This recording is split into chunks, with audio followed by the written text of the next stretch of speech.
Hey, Jason here. Today's video I'm going to answer the question, should you invest in green energy company Orbital Energy Group? Stock ticker OEG. This is an investment analysis for Life of Danny who requested this on YouTube. Before I get to that though, I need to let you know you can get this series as a podcast anywhere in the world for free on all major podcasting platforms, Stitcher, Anchor, SoundCloud, Spotify, iTunes, and more. You get this as part of the I Love Value Investing podcast anywhere in the world for free. If you like this video and other videos, make sure to hit the subscribe button and also the bell button so you're notified every time I release a video. I release new videos all the time. Okay, I apologize for this. If you see my other videos, I apologize for this. I don't want to do this. I have to do this because every time I don't, I get nasty comments. So this is for informational purposes only. I do not short sell ever. So any stock I talk negatively about, I do not profit off. I also do not own any stock I talk about in a positive way in a long position. The reason I'm doing this is to help you learn some tips on how to evaluate stocks better, faster, more efficiently, so you can spend less time evaluating terrible stocks, more time evaluating better stocks, and have a higher which will increase your odds of earning better than average investment returns. Because these are requested by viewers, most of the time I don't even know what the company does, and I purposely keep it that way. I purposely do not research what the company does before these videos because I do not want that to bias me either positively or negatively.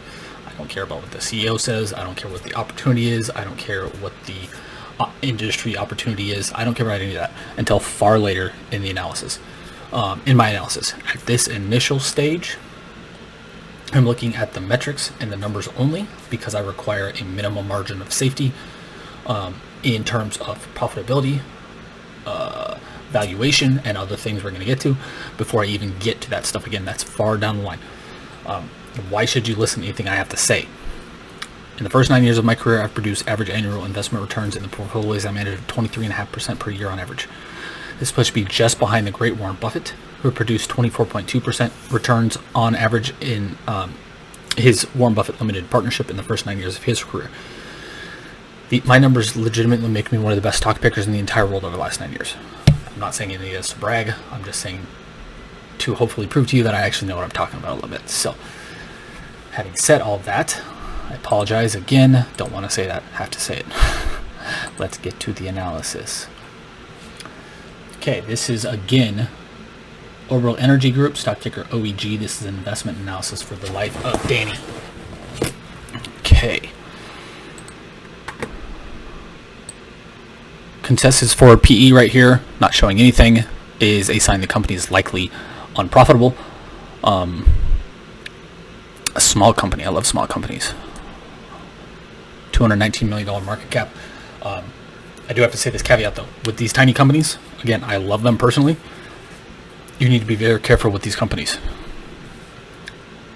Most of these companies, not publicly listed companies like this one, it looks like it is listed on the NASDAQ. But you need to be ultra careful with smaller companies in general, especially if they're listed on the OTC markets or the pink sheets. Why? Because, especially on the pink sheets, 99% of those companies are terrible. You can still find value, undervalued, great assets, great companies, and that's where I spend most of my time researching stocks, is on the OTC, ADR markets, and these tiny companies. But I also know what I'm doing. If you don't know what you're doing, you need to be ultra careful with these kind of companies because they often are not great businesses. Okay. Sorry for the disclaimers. Again, I don't like doing this, but I feel like I have to in some cases. Not necessarily for that one because because they had nasty comments, but I want to make sure you understand that a lot of these smaller companies, even though, again, I specifically love them, a lot of them are not great, so you need to be ultra careful. Okay. Orbital Energy Group, Inc. is a diversified energy infrastructure services company. Orbital Energy's group of businesses include Orbital Gas Systems, Orbital Power Services, and Orbital Solar Services. The company provides gas solutions serving the energy, power, and processing markets through the design, installation, and commissioning of industrial gas sampling, measurement, and delivery systems. The firm also offers engineering, construction, maintenance, and emergency response solutions to the power utilities and midstream markets. Okay, So this company is very interesting. It operates in various different arenas. First off, it is provides gas solutions serving the energy, power, and processing markets through the design, installation, and commissioning of industrial gas sampling, measurement, and delivery systems. So they are a contractor / consultant, and that continues down here. Also offers engineering, construction, maintenance, and emergency response solutions to the power utilities and midstream markets. So they are an interesting company. The reason I say interesting is because I actually own a company that's similar to this. Argon is the ticker in the portfolios I manage, AGX. I've owned it for now 5-6 years in the portfolios I manage. So I'm reasonably familiar with this arena. Argon, specifically, they are only, unless something recently changed, only an engineering kind of consulting company, construction company. They do not do any of these other things. But because of my previous experience owning them and evaluating them for over a year, I think over 5 years now, I am somewhat familiar with this industry. Although it looks like they do more stuff than just than Argon does. Okay.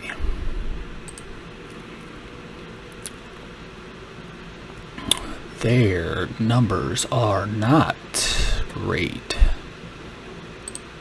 at least at the top. So they've grown revenue only slightly from 2011 at $39 million to $42 million in the last 12 months. This was going up pretty good until 2018 when they had 97 million revenue. That's their high point in the last decade. I would want to know what happened in 2019 and 2020 for their numbers to be so much lower. I would guess some kind of divestiture. I would also guess the dropping prices in the for natural gas and oil products. I would guess that's part of it. But frankly, my best guess would be some kind of divestiture, because that is a gigantic drop in revenue in a short period of time. Let's see what that's done to their stock chart. So their stock chart has actually been straight down since about 2014 from a high of $11.34 per share to $4 and what does that say? $4.18 per share now. Partly due to the, or probably largely due to the decrease in revenue since 2014. Revenue went up quite a bit, and then it's down substantially. So that's interesting. I would want to know why that happened. Because of this, their operating margins have absolutely cratered. They were okay to subpar before 2018 at negative 13% to positive 1.7% in the last decade. I look for anything above 10% on a consistent basis, so that's not great off the bat. But since 2019, they've been negative 68%. I'm rounding numbers here. Negative 75% and negative 92%, which is not good, obviously. Because of their operating profit losses, they've had to continue to issue a large amount of shares to fund their operations and their growth. They've increased share count by from 7 million in 2011 to 34 million in the trailing 12-month period. Not good on the share dilution part. They've also decreased book value per share from a high of $3.48 per share in 2013 to 84 cents per share in the trailing 12-month period. So this is another sign there might have been some kind of divestiture, but this is a steady decline from $3.48 per share in 2013 to 84 cents per share in the trailing 12-month period. It just didn't happen in 2018 to 2019. So what this shows me is this is a sign the company is having major issues that are decreasing the underlying intrinsic value of the company over time. This is a sign of that. So why am I saying that? Because if this was, say, $4 per share in 2018 at the book value per share, and then it dropped drastically to, say, like 50 cents per share, in 2019, that would show me there's some kind of major divestiture. Another thing this could be is impairment as well, which is frankly probably also likely due to the mostly falling gas and oil prices during this time period. So not great signs overall for anything here. ROICs are massively negative for many of the same reasons as above. It also looks like the company has a decent amount of debt because their ROIC in the trailing 12-month period is negative 59% rounded up, and their ROE is negative 94% rounded up. The larger the difference is between equity and ROIC, the more debt the company has, because ROE is levered by debt while ROIC is not. So this shows me the company also has a decent amount of debt too that we need to be careful of, or that we need to watch for, sorry. Free cash flow margins are massively negative as well because of all the things we talked about. They do have a decent amount of cash, most likely because they issued debt, because it's just in the last quarter. The property, plant, and equipment has gone up, so there might have been some kind of acquisition as well. Aha, so their intangibles have gone way down. So that is another sign. In 2018, they were 38% of the balance sheet. Now they are 7.4% of the balance sheet. That means there was likely some kind of divestiture and or probably an impairment as well, which we'll see shortly. Okay. Short-term debt has, over the last decade, is about the same at 17.7%, but it's up big over the kind of ever on a single year basis.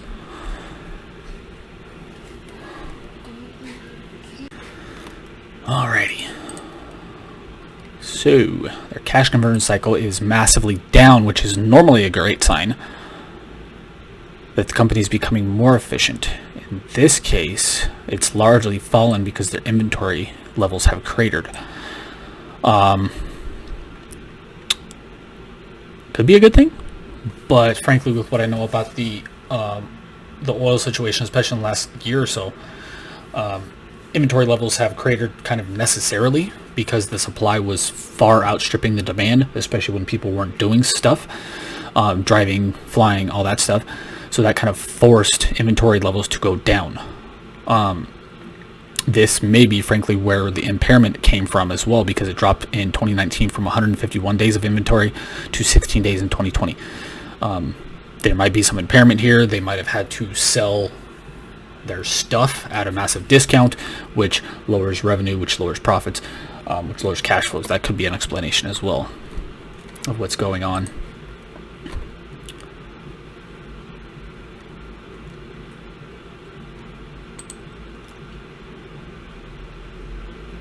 Talk about this in many videos. Interest coverage ratio being negative means the company cannot pay its current interest on its debt with its current operating profits, which of course makes sense because it's negatively, or it's unprofitable on a operating income basis. Of course, this is not good, but this is another thing to kind of watch.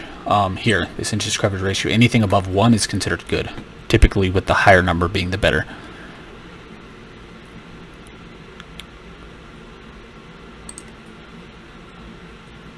Okay, let's go to, I'm on quarterly. What is the company's market cap again? 218 million.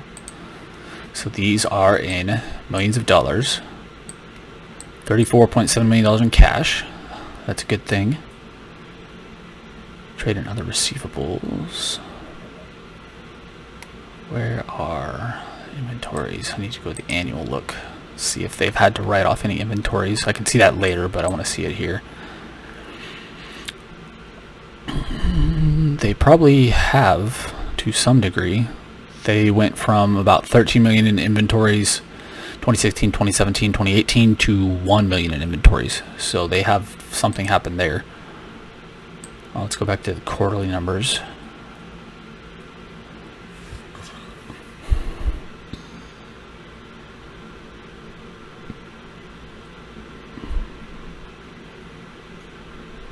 Intangibles. Okay, so they have likely written down or sold intangibles because their intangibles went from 29.75 million in quarter 4 2020 to 0 in quarter 1 2021, which is again another reason why the book value is dropping. we'll get to why that's happening on the balance sheet, but my guess would be some of the stuff I talked about earlier.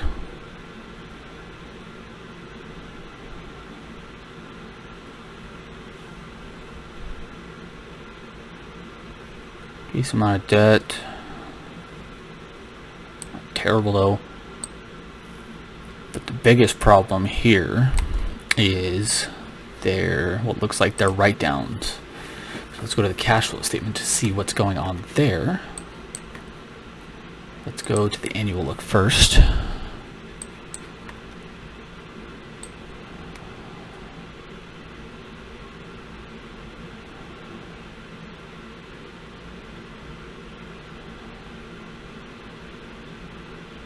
Impairments, there we are.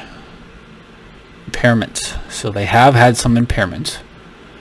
Frankly, not as bad as I was expecting, honestly. But that is still a cumulative amount of $8 million in goodwill. Frankly, again, I'm surprised it's not higher than that. The reason impairments and write-downs are so bad is because they destroy the value. They decrease the value of the book value of the assets and liabilities. What's left over is called the book value. Assets subtracted or minus liabilities equals book value. Whatever is left over is book value per share, or called book value or shareholders' equity, and then you can also divide that by the number of shares to get the book value per share. Sorry about that. I had an alarm for yesterday and forgot to turn it off. So when that happens, when a company impairs or writes down something, it decreases or completely writes off the value of whatever the asset is. In this case, it looks like about $8 million over the last 5 years. What that means is it lowers the balance sheet value of the company, which lowers the intrinsic value of the company, which then lowers the intrinsic value per share of the company, which typically over time means lower share prices. Again, in this case, I'm surprised it's not higher. Looking through here to see what else is going on. But so far, purchase of property, plant, and equipment, but that's a negative number. Doesn't make sense. Okay, so they sold the business in 2019 as well for $35.4 million. So impairments, divestitures, which is kind of what I was hinting at the beginning and alluding to, that these were probably the things. Looks like these things are confirmed to have happened, which is why or one reason at least, that their numbers have cratered since 2018. Again, it's not great, of course, but this also shows you what you can find out just from these kind of small numbers here. And nuances here that I'm talking about. So this is another reason I'm showing you this, to give you tips on how to evaluate companies faster. Okay, okay, issuing debt. Yep, already talked about that. Otherwise, relatively straightforward stuff. Nothing of major interest. As of right now, before we get to the valuation, I would not invest in this company for the reasons mentioned. Massively unprofitable, massive loss of business. Oil and gas industries not necessarily dying, or it is dying, but it's not necessarily going to happen soon because of things like solar and all the other wind and stuff like that. The green energy, it's not going to completely die probably ever, but it is deteriorating rapidly due to things like solar costs and wind costs cratering and making them more attractive from a frankly a business and a personal perspective. However, they do some stuff in solar, just don't know how much at this point because it doesn't say here. Frankly, it doesn't matter because their numbers are not great. So again, here, the reason I wanted to say that before we get here is because I can guarantee, with all the other stuff we talked about, that their valuation, A, is going to be unreadable because they're massively unprofitable, but B, that they're going to be massively overvalued because of that. How do I illustrate that, or how do I show you that with an unprofitable company? I've showed this in several other videos, but I'm going to do it here in case you haven't seen those. So this is one way I kind of do a relative valuation, a quick relative valuation of a company that's unprofitable, mainly for your purposes to illustrate how overvalued something is. Okay, so it's a micro cap. I want to find a company with a similar market cap, and it was 219. Yep. So let's go with Sandridge Energy. That's another energy company, and they have a similar market cap, so let's go with them.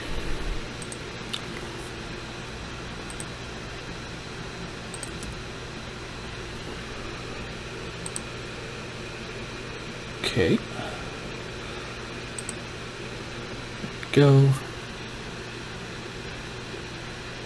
This company is profitable. Good. We need that to illustrate the points here.